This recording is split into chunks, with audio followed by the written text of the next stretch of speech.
दोस्तों, स्वागत है हमारे YouTube चैनल शिक्षा वाटिका में। हमारे चैनल पर अभी तक आपने कुछ स्टडी से जुड़े, टीचिंग से जुड़े वीडियो देखा जो आपके अवधारणात्मक या कंसेप्ट को सही कर रहा था। लेकिन आप जो करेंगे वो स्ट्रेटजी पे होगी कि हमारे जो टर्म 2 की परीक्षाएं आ रही है उसकी क्या रणनीति होनी चाहिए। हमारे साथ पंकज सर जुड़े हुए हैं, हम इनसे कुछ जानेंगे।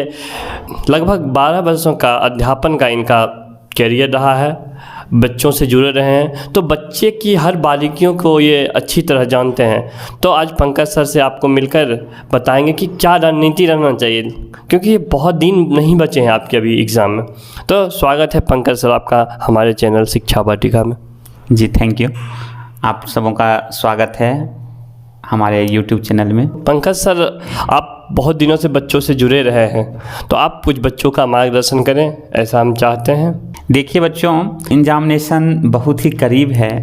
मैं चाहूँगा कि आप लोग खूब मेहनत करें, ज़्यादा से ज़्यादा पढ़ाई लिखाई में अपना वक्त बिताएं और 99% से भी ज़्यादा मैं उम्मीद करूँगा कि आप मार्क्स लाएं। पंकज सर, कुछ प्रश्न हैं हमारे और कुछ बच्चों के, वो आप उसका जवाब दें जिससे बच्चे भी लाभान्वित होंगे, अच्छे स्कोर कर पाएंगे। ये हिंदी विषय से जुड़े कुछ प्रश्न हैं। आप हिंदी के इम्फाल में एक्सपर्ट माने जाते हैं, तो हिंदी विषय से कुछ प्रश्न हैं, ये आप बताएं। मैं ये पूछना चाहूँगा कि CBSE में 2 कोर्स कर दिए हैं, कोर्स ए कोर्स बी हिंदी का। जी जी। तो कोर्स ए एवं कोर्स बी में किस प्रकार के इस बार प्रश्न पूछे जाएंगे, वो कृपया आप कुछ मार्गदर्शन करें। देखिए, सेशन जो 2021-22 है उसे 2 कैटेगरीज में बांट दिए गए हैं। सबसे पहले आपने देखा सेशन जो टर्म 1 और टर्म 2। टर्म 1 में आपने MCQ प्रश्नों को सॉल्व किया, अधिक से अधिक बच्चों ने अच्छा स्कोर भी किया है। लेकिन जो टर्म 2 है वो पूरी तरह से लेखन प्रक्रिया से जुड़ी हुई होगी। लेखन में आपका जो बुक है और लेखन कार्य के अंतर्गत 4 कैटेगरीज में बांटा गया है। तो कहने का अर्थ कि क और ख 2 खंड बनाए गए हैं। जो खंड क है वो आपके पाठ्य पुस्तक, चाहे क्षितिज हो या संचयन कृतिका, इससे आपका प्रश्न पूछा जाएगा जो कि 20 अंक के होंगे, और 20 अंक जो है वो आपका लेखन कार्य से जुड़ा हुआ रहेगा। लेखन कार्यों को भी 4 कैटेगरीज में बांटा गया है। आपने बताया कि कैसे मतलब पुस्तकों का विन्यास दिया गया है टर्म 2 के लिए, टर्म 1 का भी आपने कुछ बताया। अब हमारा अगला प्रश्न है, बहुत से विद्यार्थी समस्या में रहते हैं कि क्या किया जाए क्या ना किया जाए। आप एक्सपर्ट के नाते, आप एक हिंदी शिक्षक अध्यापक के नाते आप बताएं सर, लेखन कार्य में कैसे लिखें, क्योंकि टर्म 2 तो लिखने का ही है सर। जी जी जी। तो उसमें कैसे लिखा जाए कि अच्छा स्कोर कर सके बच्चे। देखिए, लेखन कार्य मैंने आपको पहले बताया कि 4 भागों में बांट दिया गया है: पत्र लेखन, अनुच्छेद लेखन, विज्ञापन लेखन और संदेश लेखन। कोर्स बी में लघु कथा लेखन एक नया इस साल से जुड़ गया है। तो मैं बच्चों आप लोगों से यही कहूँगा कि जो फॉर्मेट वाइज है आप उस कैटेगरी से आप अपनी तैयारी पूर्णतः करें। जैसे कि मैं एक उदाहरण के स्वरूप बताना चाहूँगा, पत्र लेखन।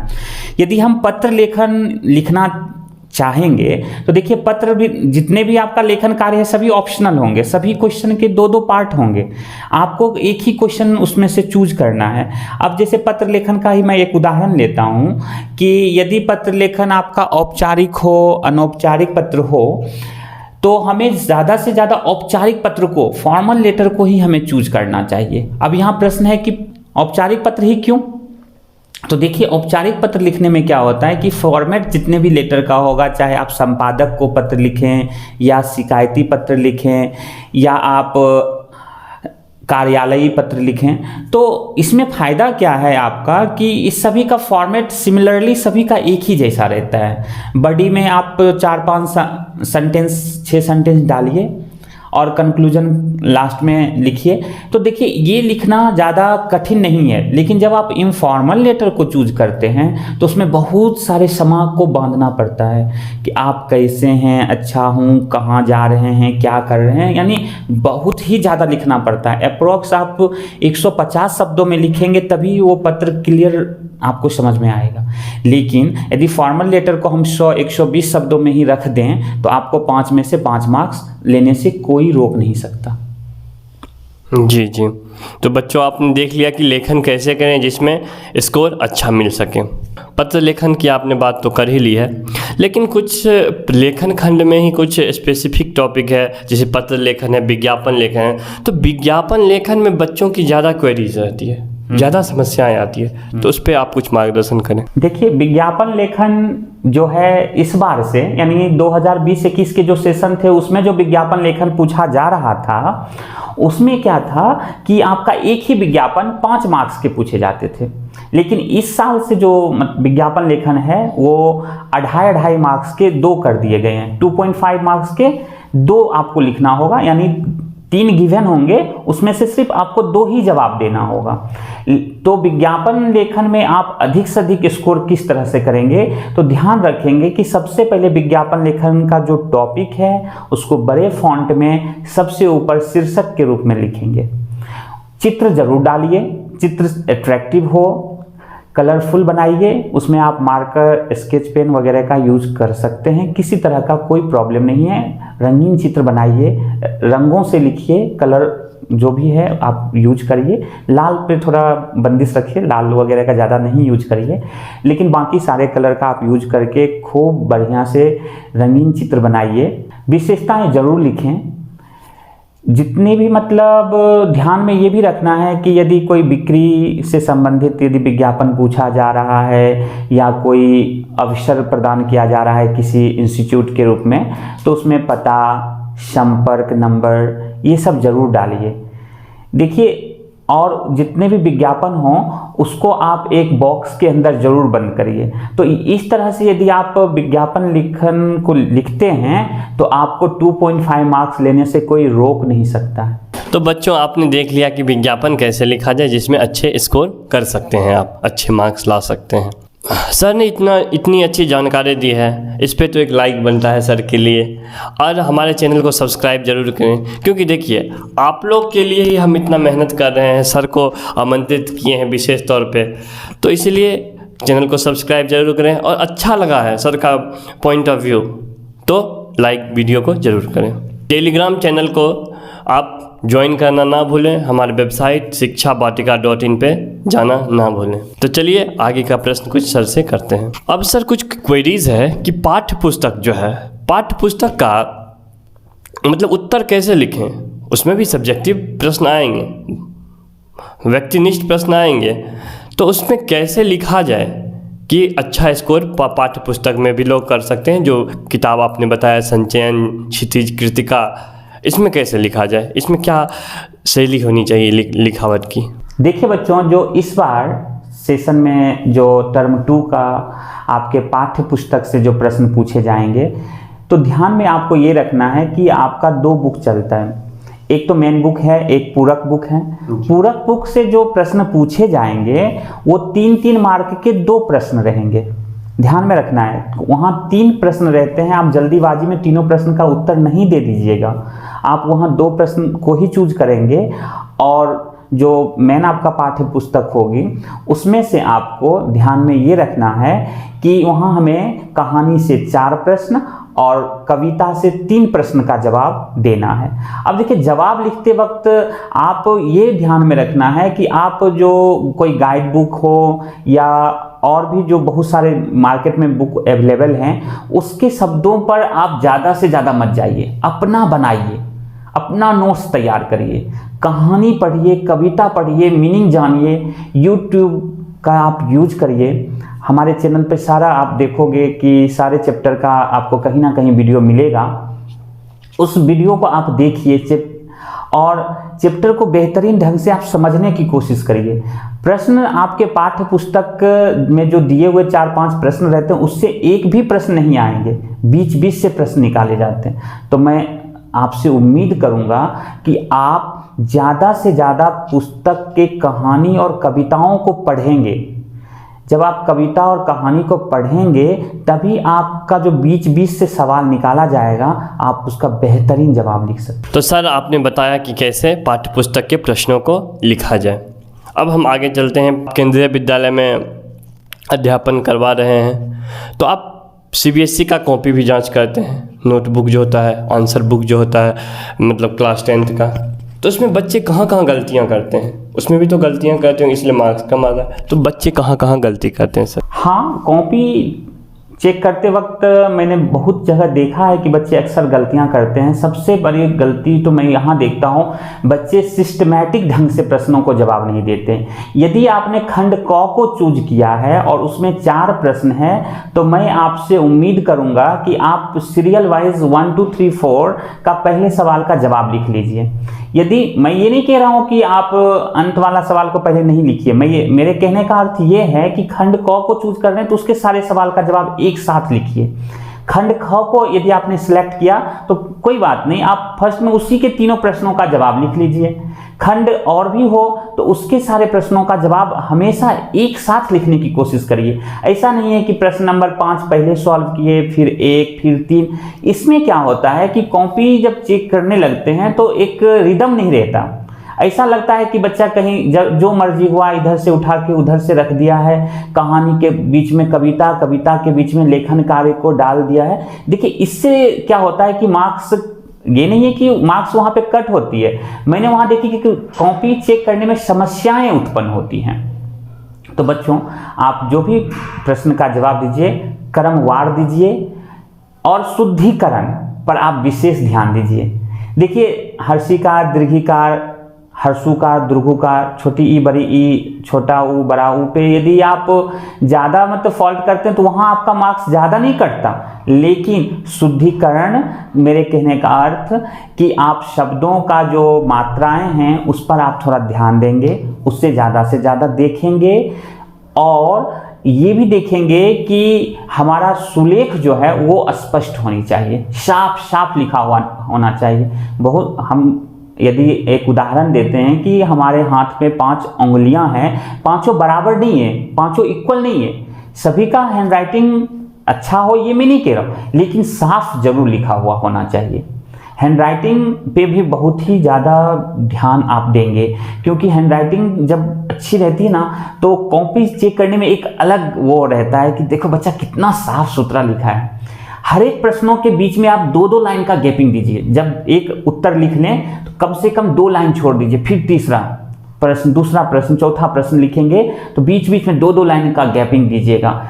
और एक चीज और ध्यान रखना है सर कि जैसे कि लेखन कार्य का जो भी प्रश्न होगा, जैसे कि मान के चलिए पत्र लेखन है तो आप उसे 1 से 1.5 पेज में भी आपका आ रहा है तो 1 से 1.5 पेज में उसको लिखिए। लेकिन जब नीचे में जो छोटा सा जगह बच जाता है उसको छोड़ के आप नए पेज से लिखिए। आपको CBSE इतना पेज प्रोवाइड करता है कि आप उसके 50% भी नहीं भर पाएंगे, तो फिर कंजूसी किस बात की।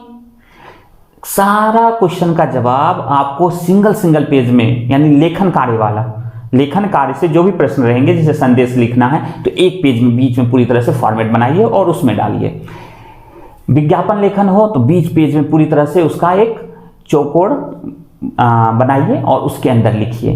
पत्र लेखन 1.5 पेज में जा रहा है कोई बात नहीं, लेकिन उसके नीचे में जो स्थान बच रहा हो प्लीज उसमें आप कुछ भी मत लिखिए, साफ सुथरा हर एक अलग अलग पेज में लिखिए। इससे आपका मार्क्स स्कोर होने का बहुत ही ज़्यादा संभावनाएं बन जाती है। सर ने 2-3 पॉइंट को इंगित किया कि आपका सुलेख, आपका पेज का लेआउट कैसा हो, आप कितना साफ एवं सुस्पष्ट लिख सकते हैं, और शुद्धिकरण का बताया, और उसका सीक्वेंस अच्छा होना चाहिए, मीन्स नंबरिंग अच्छा होना चाहिए। जो एक खंड को एक जगह लिखिए फिर दूसरे खंड। बहुत अच्छा मार्गदर्शन आप लोग को सर से सीखना चाहिए कि ये सब चीज़ आप बुक में पॉइंट आउट कर सकते हो। ये सब लिख के रखिए, इस पर अभी से ही आप करेंगे तो परीक्षा भवन में आप अच्छा परफॉर्म कर पाएंगे। इसलिए इस पर ध्यान दीजिए। आप एक पेंसिल कॉपी लेके बैठ के लिखिए इन सब बिंदुओं को। सर एक प्रश्न और मैं आपसे करना चाहूँगा, ये सिर्फ क्लास 10th की बच्चों का ही समस्या नहीं है, जो कंपटीशन में जाते हैं या किसी भी इंडिया के टॉप मोस्ट एग्जामिनेशन में भी जाते हैं, तो ये बनाता है कि किस प्रकार के प्रश्नों को सबसे पहले करें और किसको बाद में करें। तो इस पे आप बताएं कि कैसे प्रश्न को पहले करना चाहिए और कैसे प्रश्न को बाद में से करनी चाहिए। देखिए ब्रजेश जी, आपने ये सवाल बहुत ही बढ़िया पूछा। मैंने अभी आपको बताया कि प्रश्न को तो सिलसिलेवार ढंग से तो आपको बनाना ही है, लेकिन हम किस तरह के क्वेश्चन को पहले अटेम्प्ट करें, आपका सवाल ये है। तो मैं चाहूँगा बच्चों कि जैसे कि जिस सवाल पे आपका फुल्ली कॉन्फिडेंस हो कि यदि हम पत्र लेखन यानी लेखन से पूछा गया हो, विज्ञापन यदि आपको अच्छा लिखना आता हो, तो सबसे पहले उसी को दिखाइए। जिस प्रश्न पे आपका डाउट हो उस प्रश्न को आप सबसे अंत में लिखिए। क्या होता है कि जब कॉपी चेक करने की बारी आती है ना, तो सबसे पहले ही आपका भद्दा आंसर मिल जाए, मतलब हमारे सेटिस्फाइड वाला आंसर ना मिले, तो उससे क्या होता है कि मूड ही खराब हो जाता है कि कैसा लिखा है आंसर, और फिर आगे धीरे धीरे वो उसके वेग जो है वो खत्म हो जाता है। तो मैं चाहूँगा बच्चों कि जिस क्वेश्चन पे आपका फुल्ली कॉन्फिडेंस हो कि मैं ये क्वेश्चन को 100% लिखूंगा और 100% मार्क्स हमारे शिक्षक देंगे भी, उस क्वेश्चन को आप सबसे पहले अटेम्प्ट करिए। जिस क्वेश्चन पे आपको डाउट हो उस क्वेश्चन को सबसे अंत में रखिए। क्या होगा कि जब आप फर्स्ट क्वेश्चन अच्छा देखना शुरू किए तो खुशी होगा, वाह क्या लिखा है। दूसरे प्रश्न, तीसरे प्रश्न, चौथे पांचवें प्रश्न जाते जाते ढीला हो जाते हैं शिक्षक कॉपी चेक करते वक्त। तो ये बात को भी ध्यान रखना है। फुल्ली कॉन्फिडेंस वाला क्वेश्चन को हमें सबसे पहले अटेम्प्ट करना है। बच्चों, पंकज सर ने आपको बताया कि कैसा प्रश्न पहले करना चाहिए और कैसा प्रश्न बाद में करना चाहिए, ताकि आपकी तारतम्यता बनी रहे, एग्ज़ाम में कंसिस्टेंसी बनी रहे। तो हम सब लगभग ये वीडियो लाने के लिए लगभग पंकज सर से विगत 3 घंटों से मैं डिस्कस कर रहा हूँ कि बच्चों के लिए क्या हम अच्छा कर सकते हैं जो बच्चे को एग्ज़ाम में फ़ायदा हो। तो हम छोटा सा ब्रेक लेंगे, कुछ रिफ्रेश हो जाते हैं हम लोग, फिर आपको बताएंगे कुछ और प्रश्न हैं जो बच्चे के आए हैं, वो पंकज सर से हम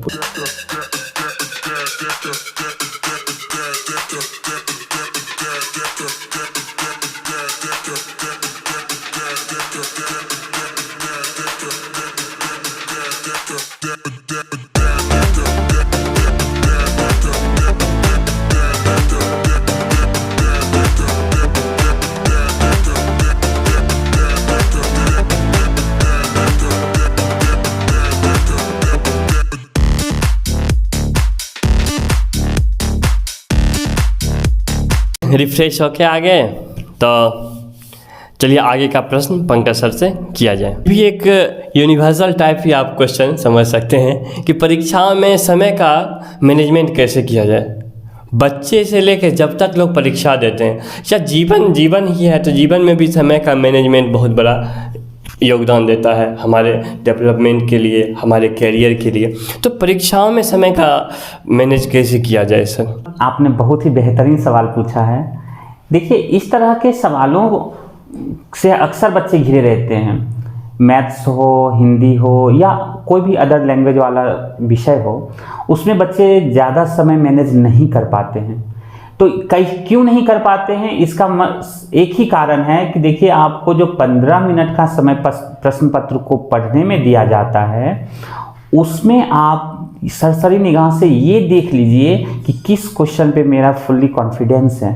उस क्वेश्चन को आप पहले चूज कर लीजिए कि जैसे ही हमारा लिखने का समय प्रारंभ होगा तो सबसे पहले मैं उसी क्वेश्चन को अटेम्प्ट करूँगा।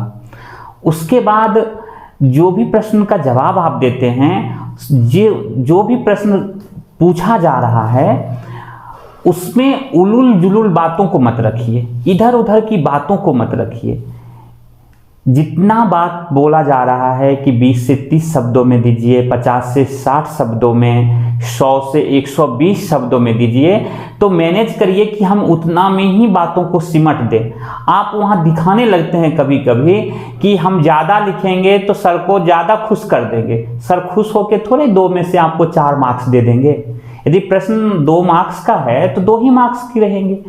तो कहने का अर्थ मेरा ये रहा कि आप इस बात को ध्यान रखेंगे कि पॉइंट टू पॉइंट आंसर आपको लिखना है।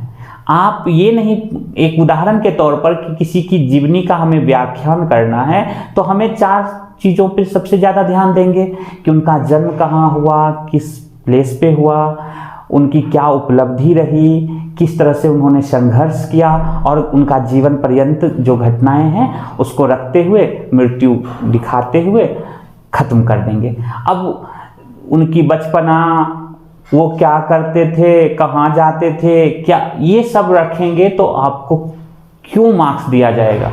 यदि मार्क्स मिल भी जाता है, समय तो आपका बर्बाद हुआ, हमें तो उससे कोई लेना देना नहीं था। हमें तो चाहिए था पॉइंट टू पॉइंट आंसर, जो आपने अधिक शब्दों में दिया और अपना समय वहीं पे गंवा दिया, जिसके कारण आपका 1-2 प्रश्न छूट जाता है। तो बच्चों, मैं आपसे उम्मीद करूंगा कि आप जो भी आंसर लिखें, पॉइंट टू पॉइंट लिखें। 20-30 शब्दों में है तो 20-30 शब्दों को ही 20-30 शब्दों में ही आंसर लिखें। साथ ही साथ जिस क्वेश्चन पे आपका फुली कॉन्फिडेंस है उसे आप पहले चूज कर लें। कभी कभी ऐसा होता है कि जो प्रश्न हमें आता नहीं है उसी पे हम अपना 10 मिनट 15 मिनट गंवा देते हैं, बर्बाद कर लेते हैं कि अब क्या होगा क्या होगा क्या होगा। नहीं, जो आ रहा है पहले उसको लिखिए ना। क्या होगा यदि 2 मार्क का क्वेश्चन छूट जाए तो, लेकिन सोचने में यदि हम 4 मार्क का क्वेश्चन छोड़ देते हैं तो आप समझ सकते हैं कि आपका कितना बड़ा लॉस होगा, क्योंकि 40 मार्क्स क्वेश्चन के लिए 10% आपके 4 मार्क्स होंगे। यदि 10% मार्क्स आपका कम हो गया तो आप समझ सकते हैं कि 90% आपका मार्क्स मिलेगा, और 90% में यदि आपका कहीं इधर उधर गलत हुआ तो आप 80 पे रुक जाओगे। हम मानते हैं कि आप मैथ में ज़्यादा मार्क्स लाकर हिंदी को आप एवरेज मार्क कर लेंगे, लेकिन एवरेज मार्क्स लेकर क्या फ़ायदा। तो सर ने एक उदाहरण देकर आपको बताया कि समय और शब्दों का मैनेजमेंट कैसे किया जाए, एक जीवनी का उदाहरण देके आपको बताया। तो चलिए अगले प्रश्न की ओर हम लोग चलते हैं। पुस्तकों का की अगर बात किया जाए तो अभी लास्ट टाइम चल रहा है, 1.5 मंथ अप्रॉक्स बचे हैं एग्जामिनेशन के लिए। तो क्या कौन सी अभी पुस्तक पढ़ी जाए कि ज़्यादा लाभकारी, ज़्यादा लाभदायक बच्चों के लिए होगा? सर, आपने सवाल किया कि किस तरह के पुस्तक का हमें इस लास्ट फेज में चयन करना है। देखिए, पुस्तक ज़्यादा मायने नहीं रखता, लेकिन बिना पुस्तक की कोई संभावना भी नहीं है। तो मैं चाहूँगा कि आप ज़्यादा से ज़्यादा जो है समय अपना नोट्स तैयार करने में लगाएं। ओसवाल की पुस्तक पढ़ें, अरिहंत, और भी जो भी मुझे अच्छा लग रहा है कि ये सब पुस्तक आप लोगों को पढ़नी चाहिए। सभी का लिंक मैंने डिस्क्रिप्शन बॉक्स में डाल रखा है, आप वहाँ से सिलेक्ट करिए कि किस तरह के पुस्तक पढ़ेंगे और आप अधिक से अधिक मार्क्स लेंगे। साथ ही साथ आप YouTube चैनल को भी देखिए, उससे भी आपको बहुत कुछ मिलेगा। कहानी को सुनिए, कहानी को देखिए कि किस प्रकार से उसमें पात्र परिचय देखिए, पात्रों का वर्णन देखिए, किस तरह का उसमें क्षमा बांधा गया है, ये सब देखिए, जिससे कि आप अधिक से अधिक स्कोर कर सकते हैं। तो सर आपने बता दिया कि कैसी पुस्तकों का चयन करना चाहिए, कौन से YouTube चैनल। आप हमारा YouTube चैनल शिक्षा वाटिका पर जाके आप अच्छी तैयारी कर सकते हैं। और सर ने बताया कि डिस्क्रिप्शन बॉक्स में पुस्तकों का लिंक दे दिया जाएगा, तो मैं सर से विचार करके उनसे पूछकर मैं डिस्क्रिप्शन बॉक्स में लिंक डाल दूँगा। अब सर नेक्स्ट एक और प्रश्न बच्चों का है, वो आप बता के और इंटरव्यू को हम ख़त्म करते हैं। तो सर जानना चाहूँगा कि अभी बहुत कम दिन है, इस समय दैनिक दिनचर्या कैसे होनी चाहिए विद्यार्थियों की? वो भी बहुत डिपेंड करता है, एग्जामिनेशन का टाइम है और ये बहुत क्रिटिकल आलोचनात्मक समालोचनात्मक प्रश्न है कि कैसा दिनचर्या होनी चाहिए। कोई बोल देते हैं कि बहुत पढ़ो ही, कोई बोलते हैं कि रिलैक्स रहो। तो अगर सामंजस्य नहीं बैठाया जाए तो रिजल्ट पे इसका प्रभाव जरूर पड़ेगा सर। तो कैसा दिनचर्या होना चाहिए? देखिए, सारा सवालों का निचोड़ यहीं पे आकर सर समाप्त होती है। बात तो सही है, एक्चुअल में जो परीक्षा का समय होता है वो समय हमारे लिए बहुत ही महत्वपूर्ण रहती है। तो मैं आप लोगों से बच्चों यही निवेदन करूंगा, आग्रह करूंगा कि आपके पास बहुत ही कम समय बचा हुआ है, आप अधिक से अधिक समय पढ़ने में लगाइए। YouTube, WhatsApp, Facebook जैसे चैनलों से आप दूर रहें। ये नहीं कह रहा हूँ कि आप नहीं देखिए, अब जिस तरह से उसको देखते हैं उसी तरह से पढ़ाई भी करिए। एक मैसेज देखने में आप देखे होंगे कि बच्चे जैसे ही व्हाट्सएप मैसेज का टोन जैसे ही बजा तुरंत देखते हैं मोबाइल में कि क्या आया। उसी तरह आपको ये भी देखना होगा कि किस प्रकार से कहाँ से कोई नया प्रश्न आया, उसका सॉल्यूशन क्या होगा, उसके सॉल्यूशन को हम जान ले, हो सकता है यही सवाल आ जाए। समय बर्बाद ना करें, ज़्यादा से ज़्यादा आप पढ़ाई में लगाएं। सुबह का समय का चयन आप ज़्यादा करिए, सुबह जल्दी उठिए, फ्रेश होकर कम से कम 3 घंटे तो ज़रूर सीटिंग करिए। 3 घंटे जो आपके लिए वो महत्वपूर्ण होगा, क्योंकि दिन भर बच्चे बहुत सारे समस्याओं से ग्रसित रहते हैं, लेकिन सुबह का जो समय होता है उसमें देखा गया है कि आत्मा, परमात्मा और मन, ये तीनों का एक मिलन होता है। रात में जब सब सोते हैं, सुबह जगते हैं, तो देखा गया है कि मन बहुत ही शांत रहता है। तो उस समय, हाँ, ब्रह्मचर्य मुहूर्त रहता है, सही बोल रहे हैं। तो उस मुहूर्त में यदि हम पढ़ाई करते हैं तो हमें ज़्यादा याद रहता है, क्योंकि देखिए याद करने की तो बात है नहीं। आपको क्लास 10th पास करना है, 12th का बोर्ड देना है, तो मैं आप सबों से ये उम्मीद करूँगा कि बच्चों आप ज़्यादा सोशल मीडिया से आप दूर रहें। हो सके तो आप 1-1.5 महीना टीवी देखना बंद कर दीजिए। क्या होता है कि यदि माता जी सीरियल देख रही है तो बच्चियां उनके पास जाके बैठ जाती है। अब वो इस तरह से बन जाती है कि कल का एपिसोड छोड़ना नहीं है। अब दिन भर उसके माइंड में ये चलता रहता है कि आज एपिसोड में क्या आने वाला है। मन में ये नहीं चलता है कि हम किस तरह का सवाल का जवाब देंगे, परीक्षा आने वाली है, हम किस तरह से परीक्षा फेस करेंगे। तो सोशल मीडिया से आप हो सके तो दूर रहिए। वीडियो गेम ये सब 1-2-1.5 महीने छोड़ दीजिए। आप खेल कूद पे विशेष ध्यान नहीं दीजिए, ज़्यादा से ज़्यादा अपना टाइम पढ़ाई में लगाइए। आउटडोर गेम आप खेलिए, जिससे आपका शारीरिक मानसिक तनाव, थकान वो आपका दूर रहेगा। मन की चंचलता बनी रहेगी। आप और एक बात विशेष ध्यान देना है कि आप जंक फूड वगैरह से बच के रहिए। आप कम खाइए, गम खाइए। कहने का अर्थ कि आप ज़्यादातर जंक फूड वगैरह का सेवन कर लेते हैं तो क्या होगा कि आपको नींद आएगी, थकान अनुभव होगा, तो आप पढ़ाई पे विशेष ध्यान नहीं दे पाएंगे। कम मात्रा में आप सेवन करेंगे तो क्या होगा कि आपको ऐसा अनुभव होगा कि पूरी तरह से हेल्दीनेस आपको लगेगा कि मैं पूरी तरह से सही हूँ, और आप ज़्यादा से ज़्यादा सवालों का जवाब देने में सक्षम रहेंगे। तो बच्चों, मैं उम्मीद करता हूँ कि मेरे बताए हुए पॉइंट्स पे आप पॉइंट टू पॉइंट ध्यान देंगे, और आने वाले परीक्षा के लिए आपको ढेर सारी शुभकामनाएं। पंकज सर, बहुत बहुत धन्यवाद। हमारे चैनल पे आए बच्चों को आपने मार्गदर्शन किया, आपका बहुत बहुत धन्यवाद। तो बच्चों, आप अभी तक देख रहे थे कि पंकज सर बता रहे थे कि किन किन चीज़ों पे विशेष रूप से ध्यान देनी चाहिए। तो मुझे आशा है कि सर के बताए हुए बातों को आप लोग अमल करेंगे। आप इस बात को अमल करेंगे कि क्या क्या सर बताए हैं, सुलेख में क्या बताए हैं, पुस्तकों के बारे में क्या बताए हैं, कौन से यूट्यूब चैनल बताए हैं, सोशल मीडिया से दूर रहेंगे। तो आप इनके बात पे अमल करेंगे तो ज़रूर आप अच्छे मार्क्स लाएंगे, क्योंकि सब पहले ये भी सर भी तो विद्यार्थी ही थे।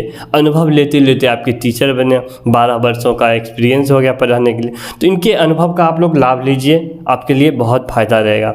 वीडियो अगर आप यहाँ तक देख रहे हैं तो आपको ज़रूर अच्छा लगा है। अगर अच्छा लगा है तो हमारे चैनल को सब्सक्राइब ज़रूर करें, शिक्षा वाटिका यूट्यूब चैनल को, और हमारे डिस्क्रिप्शन बॉक्स को चेकआउट करना ना भूलें। वहाँ पे आपको टेलीग्राम चैनल का लिंक, पुस्तकों के लिंक, और आपके लिए उपयोगी वीडियो होगा उसका भी लिंक हम उसमें डाल देंगे।